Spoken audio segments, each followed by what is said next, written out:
Hi hello friends, welcome back to homelygirl diaries. நாம் இன்றைக்கி இந்த வீடியோவில் எக் பிரியாணி எப்படி செய்ய போகிறதுன்னு பார்க்க போகிறோம். வாங்க வீடியோக்குள்ளே போகலாம்.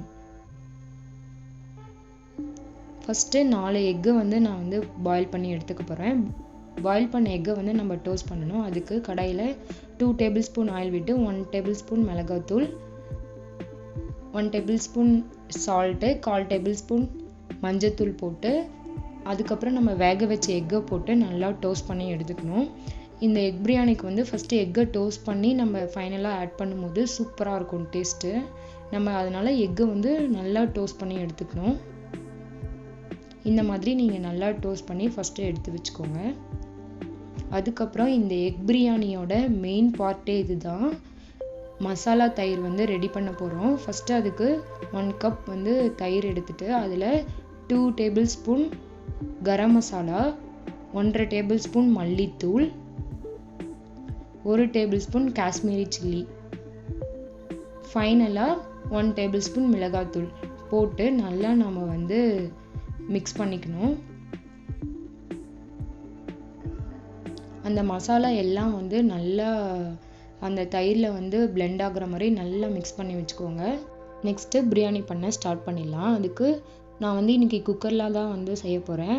ஃபஸ்ட்டு 2 டேபிள் ஸ்பூன் கீ போட்டுக்கோங்க. அதுக்கப்புறம் ஒரு 3 டேபிள் ஸ்பூன் ஆயில் விட்டு நல்லா சூடானதுக்கப்புறம் ஒரு அன்னாச்சி பூ, பிரியாணி இலை, மராட்டி மொக்கு, ஒரு 4 கிராம்பு, பட்டை ஒரு 2 துண்டு, கல்பாசி கொஞ்சம் நிறைய போட்டுறாதீங்க, கசப்பு வந்துடும். வாசனைக்காக 2 ஏலக்காய், ஃபைனலாக ஒரு 1/4 டேபிள் ஸ்பூன் சோம்பு போட்டு நல்லா பொரியட்டும். பொரிஞ்சதுக்கப்புறம் 2 பச்சை மிளகாய் கீரி போட்டுக்கோங்க.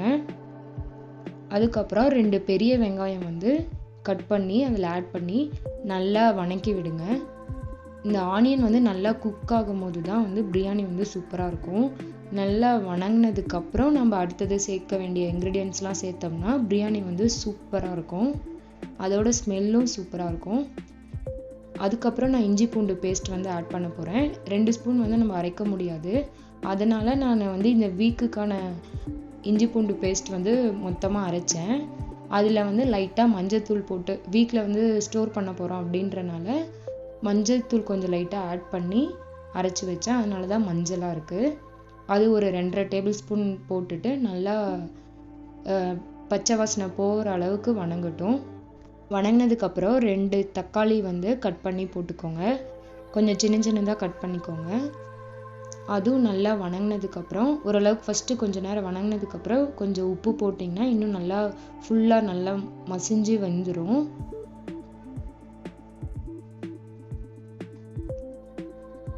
நல்லா அதை வணங்கினதுக்கப்புறம் நம்ம ரெடி பண்ணி வச்சுருந்த மசாலா தயிர் ஆட் பண்ணிக்க போகிறோம். இந்த எக் பிரியாணியோட ஸ்பெஷலே மசாலாலாம் டைரெக்டாக போடாமல் நம்ம தயிரில் மிக்ஸ் பண்ணி போடுறது தான். டேஸ்ட் வேறு லெவலில் இருக்கும். அன்னைக்கு சூப்பராக இருந்தது டேஸ்ட்டும். நல்லா ஃபஸ்ட்டு வணங்கட்டும். லோ ஃப்ளேமில் வச்சு நல்லா அந்த பச்சை வாசனை போகிற அளவுக்கு வணங்க விடுங்க.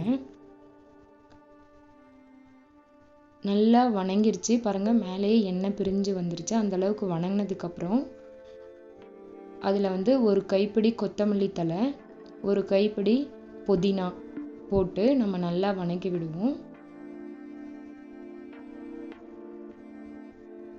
நல்லா பாருங்க, கிரேவி மாதிரி நல்லா வணங்கிருச்சு. இந்த அளவுக்கு நல்லா வணங்கணும். அப்போதான் டேஸ்ட் நல்லா இருக்கும். இந்த பச்சை வாசனைலாம் இல்லாமல் சூப்பராக இருக்கும். நான் இந்த டம்ளரில் 2 டம்ளர் அரிசி எடுத்தேன். எப்பயும் போல தான் 4 டம்ளர் தண்ணி வைக்க போகிறோம். நான் புல்லட் ரைஸ் எடுத்துருந்தேன். அதனால் நார்மலாக நம்ம எப்பயும் வைக்கும் போது தான் தண்ணி வச்சு அது நல்லா ஒரு கொதி வரட்டும். கொதி வரதுக்குள்ளே சைட் பையில் ஃப்ரைட் ஆனியன்ஸ் ரெடி பண்ணிடலாம். அதுக்கு 2 பெரிய வெங்காயம் நல்லா ஸ்லைஸாக கட் பண்ணிக்கோங்க. கடாயில் 3 டேபிள் ஸ்பூன் ஆயில் விட்டு ஆனியனை ஆட் பண்ணி நல்லா வதக்கிட்டே இருக்கணும். நமக்கு இது கொதி வந்துருச்சு. நல்லா கொதி வந்ததுக்கப்புறம் நம்ம ஊற வச்ச அரிசியை ஆட் பண்ணிடலாம்.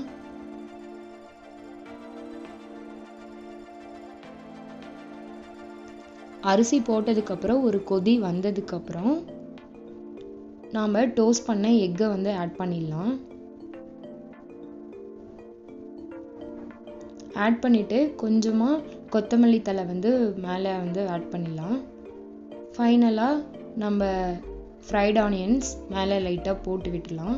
நம்ம ஃப்ரைட் ஆனியன்ஸ் வந்து பிரியாணி ரெடி பண்ணதுக்கப்புறம் மேலே வந்து தூவி விட்டு சாப்பிடும்போது நல்லா டேஸ்ட் வந்து நல்லாயிருக்கும். அதனால் நான் எக்ஸ்ட்ராவே வந்து ரெடி பண்ணியிருந்தேன். நீங்களும் அப்படியே ரெடி பண்ணிக்கோங்க. பாருங்கள், விசில் வந்துருச்சு. சூப்பராக பிரியாணி ரெடி ஆயிருச்சு. அரிசி குழையாமல் சூப்பராக வந்திருந்தது. இதுக்கு வந்து சிம்பிளாக ஆனியன் ரைத்தா வச்சு சாப்பிடும்போது சூப்பராக இருக்கும். இந்த வீடியோ உங்களுக்கு பிடிச்சிருந்தா லைக் பண்ணுங்கள், ஷேர் பண்ணுங்கள், சப்ஸ்கிரைப் பண்ணுங்கள். அப்படியே பக்கத்தில் இருக்க பெல் ஐக்கானை டச் பண்ணுங்கள். அப்போ தான் எங்களோட ரெகுலர் வீடியோஸ் உங்களை தேடி வந்துட்டே இருக்கும். தேங்க்ஸ் ஃபார் வாட்சிங்.